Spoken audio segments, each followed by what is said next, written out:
Bonjour mes amis, j'espère que vous allez bien, que vous avez bien démarré cette journée. Nous sommes le 2 novembre 2023. Coupez pas le son, réglez pas le son, c'est juste ma voix qui déconne un tout petit peu en ce moment. Donc voilà, rien de grave, hein. Tout va bien dans le meilleur des mondes, sauf un gros rhume que j'ai eu, ça se termine, mais bon, voilà, ça laisse des petites traces dans l'immédiat. Et nous, on va faire le tour de l'actualité comme on fait à longueur de temps. Maximum d'infos en un minimum de temps. On va parler de Monsieur Powell avec que les marchés applaudissent en ce moment. On va parler de la CFTC aussi. On va parler des dirigeants de SafeMoon, de Binance, de MicroStrategy, de PayPal. Voilà, différentes choses comme ça. On voit ça très rapidement, encore une fois, un maximum d'infos dans un minimum de temps. Je vous mets les liens dans la vidéo, comme ça vous pouvez approfondir tout ce qui vous fait plaisir d'approfondir, évidemment. Ce qu'il faut, en tout cas, c'est être au courant de tout ce qui se passe chez nous. Et si vous me suivez tous les matins et sur différentes vidéo, vous serez au courant de tout notre écosystème.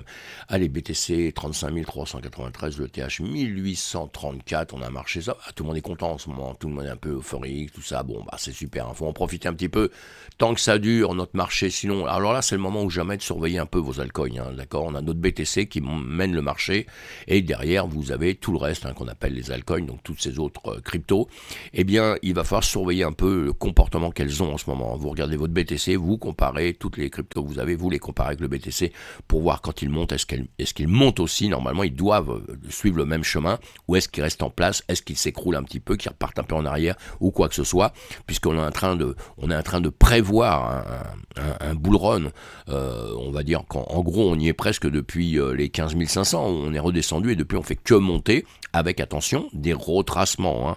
Alors ça veut dire que moi, je crois à cette montée qu'on a, je crois à cette poursuite de ce chemin vers la hausse, mais attention, on peut entre-temps avoir des retracements, hein, ça existe en trading, je vous les apprends si vous ne connaissez pas, et en finance, on connaît très très bien ça, donc on peut très bien revenir un tout petit peu plus bas pour repartir après, hein. Donc on se méfie avec ce qu'on fait, quoi, c'est tout simplement. Allez, j'ai du mal un peu à parler aujourd'hui, mais bon.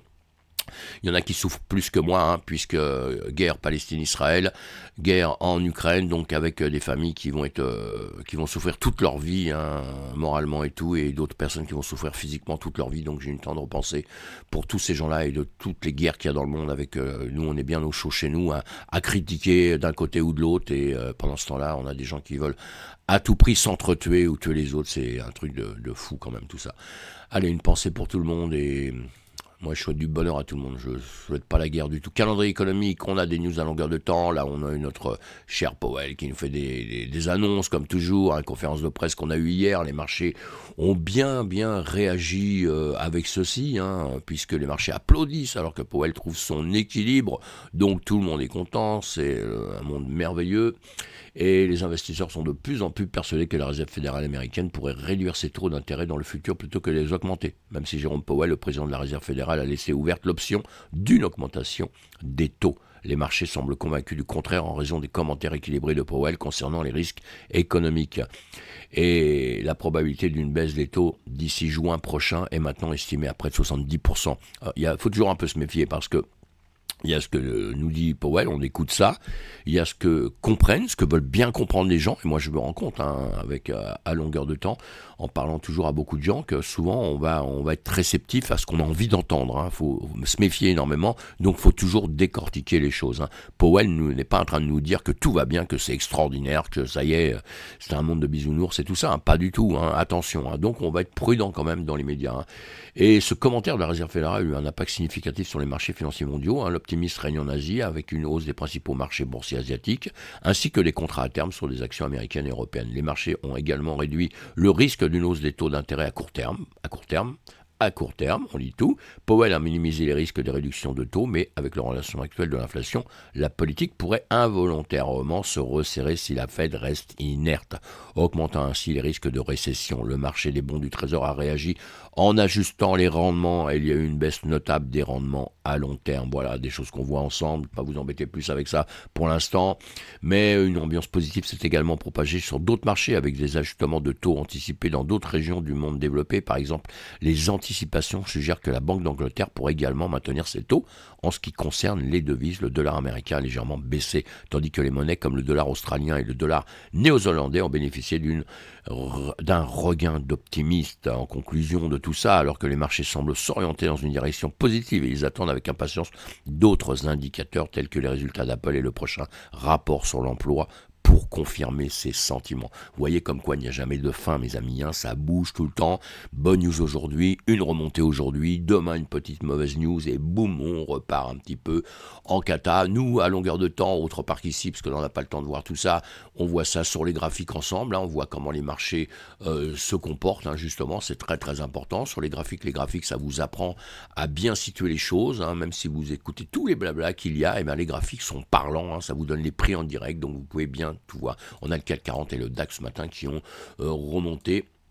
Le Nikkei, on voit bien un marché asiatique hein, remonter, ça se pose quand même quelques petites questions en ce moment-là, en une heure de temps. Et sinon, le gold, lui, a repris un petit peu, était redescendu, remonté, redescendu, c'est tout le temps sa petite vie. Bon, en ce moment, si on prend quand même un plus haut, un plus bas ici, il est quand même plutôt en train de redescendre ici. Hein. Mais là, bon, on verra bien, il a des étapes à passer pour, comme ce niveau ici, vous voyez, pour dire qu'il repart. Hein. Sinon, on a des niveaux aussi en dessous, hein, exactement. Hein. On n'oublie pas tout ça, on voit tout ça ensemble. La CFTC. Alors, la Comité Future Trading Commission, mes amis, affirme que la plupart des conseils des lanceurs d'alerte en 2023 concernaient la cryptographie. Tiens, bizarre. Alors, ils ont reçu un nombre record de 1530 alertes en 2023, dont la majorité concernait la crypto-monnaie. Ces alertes ont révélé diverses fraudes et actes illégaux dans le secteur. Les lanceurs d'alerte ont aidé la CFTC à économiser du temps et des ressources, c'est-à-dire qu'ils demandent à ce qu'on balance, hein, évidemment, ce qu'on voit passer, permettant une intervention plus rapide contre la fraude. Plusieurs mesures coercitives ont été prises contre les entités liées à la crypto-monnaie. La CFTC a accordé 16 millions de dollars en récompense aux informateurs. Voilà, qui leur balance des choses. Les fraudes signalées comprenaient des systèmes de pompage et de village, des fausses représentations et des refus de répondre aux demandes de retrait. Une mention intéressante est la combinaison crypto-escroquerie et d'escroquerie amoureuse, où les victimes sont souvent approchées par des SMS ou des contacts sur les réseaux sociaux conduisant à d'importantes pertes financières. Oui, ça toujours lié au marketing de réseau aussi, à différentes choses comme ça qui sont vraiment graves. Hein. La CFTC s'est également concentrée sur le secteur de la DeFi, la finance décentralisée, en réglant des accusations contre plusieurs plateformes. Cette vigilance montre la régulation évolue avec l'industrie cherchant à adresser les défis posés par les nouvelles technologies financières. Évidemment, le monde évolue, les réglementations cherchent à évoluer en même temps, les régulations cherchent à évoluer en même temps. Allez, des dirigeants de SafeMoon arrêtés après que le Dodge et la SEC ont allégué avoir détourné des millions de dollars en achetant des voitures de luxe et des biens immobiliers. Vous voyez, des news comme ça, on en a à longueur de temps. Il y en a qui sont plus fortes que d'autres, hein. Il y en a qui balancent des sommes d'argent qui sont astronomiques. Mais vous voyez que toutes ces adresses-là, je vous le lis pas, hein, ça ne sert aucun intérêt, je trouve. Tout simplement, escroquerie, ça nous fait énormément de mal dans notre système. Hein. Donc voilà, allez, vous allez lire ça si vous en avez envie, vous allez dans les liens. Je parle tout le temps des escroqueries à longueur de temps, hein, parce que ça existe dans l'écosystème, donc on ne peut pas les nier, on ne peut pas se mettre la tête dans le sable et ne pas en parler, hein, d'accord, parce qu'il va falloir que ça se règle si on veut que notre écosystème avance, hein, si on veut que notre DeFi aussi avance, si on veut que le Web3 puisse prendre forme comme il faut, il va falloir que tous ces escroqueries avancent, parce que c'est quand même beaucoup d'argent de voler à longueur de temps, donc on va presque à la fin finir par dire aux régulateurs, vous avez raison mes amis, vous voyez, donc ce qu'on voulait pas au départ, on va finir par dire oui, on en a vraiment, vraiment, vraiment besoin. C'est ce qui se passe un petit peu actuellement. La Turquie va proposer une nouvelle législation sur les actifs cryptographiques conformes aux normes du GAFI, justement. Eux aussi, ils ont eu pas mal de problèmes. La Turquie envisage de présenter une nouvelle législation concernant les actifs cryptographiques pour se conformer aux normes du groupe d'action financière, le GAFI, et espère ainsi retirer de la liste grise du GAFI qui énumère les pays ayant des mesures insuffisantes contre le blanchiment d'argent. Voilà, excusez-moi. Et Mehmet Şimşek, le ministre des Finances turc, a souligné l'importance de se conformer pleinement aux normes de GAFI pour résoudre ces défis liés aux actifs cryptographiques.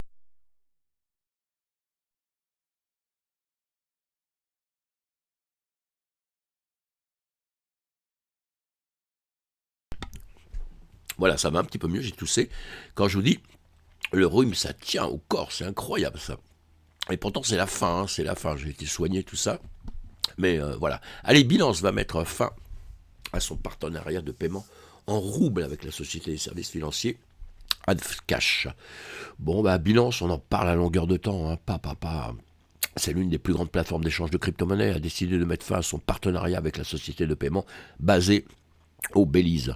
Alors, utilisé pour faciliter les transferts de fonds entre les banques russes et l'échange. Cette annonce a fait suite à la décision de Binance de quitter les marchés russes après une enquête juridique concernant les éventuelles aides à la Russie pour contourner les sanctions.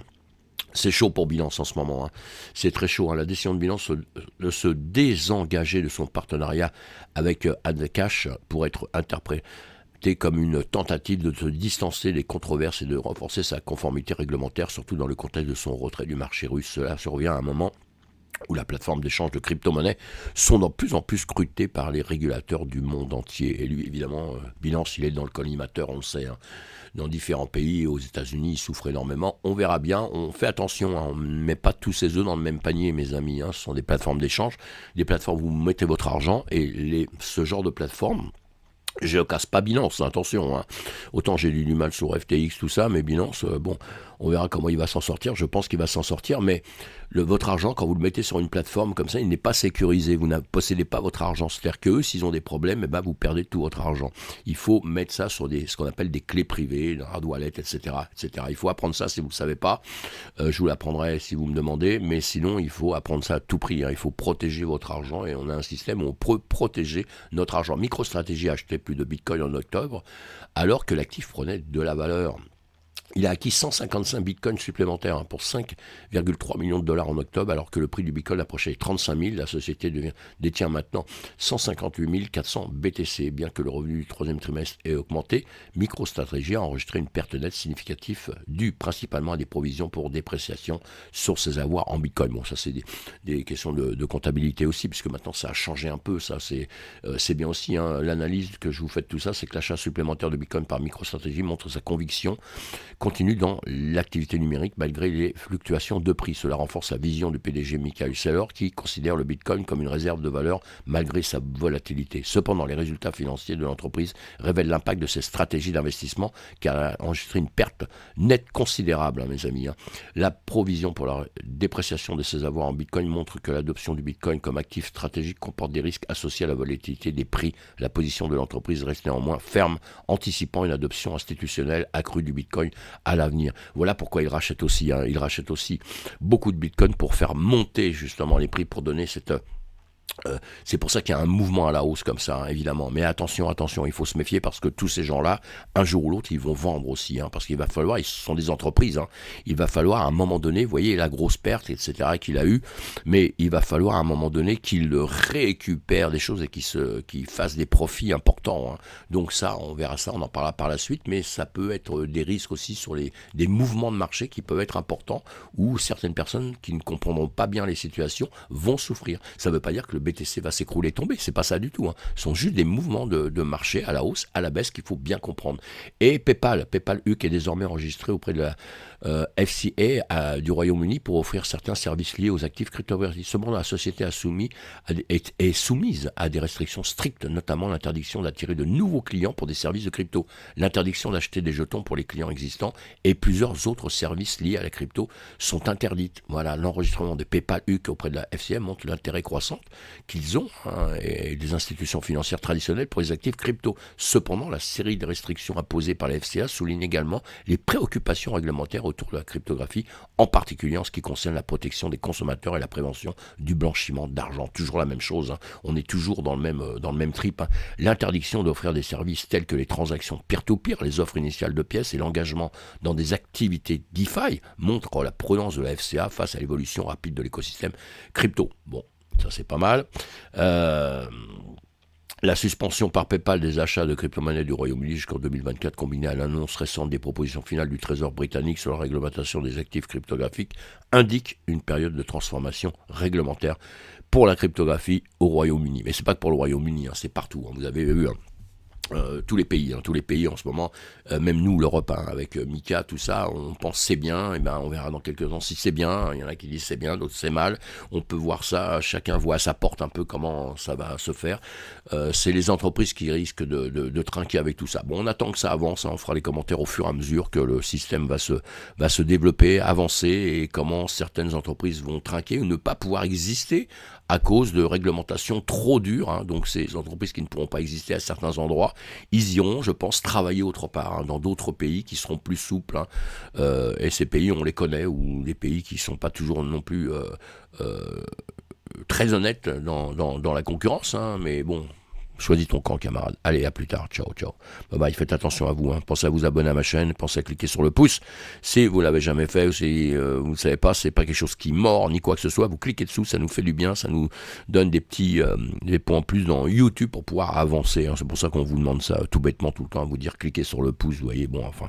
Et laissez un commentaire si vous en avez envie. Ils seront le bienvenu. Ça me fera plaisir, mes amis. Bye bye. Ciao, ciao.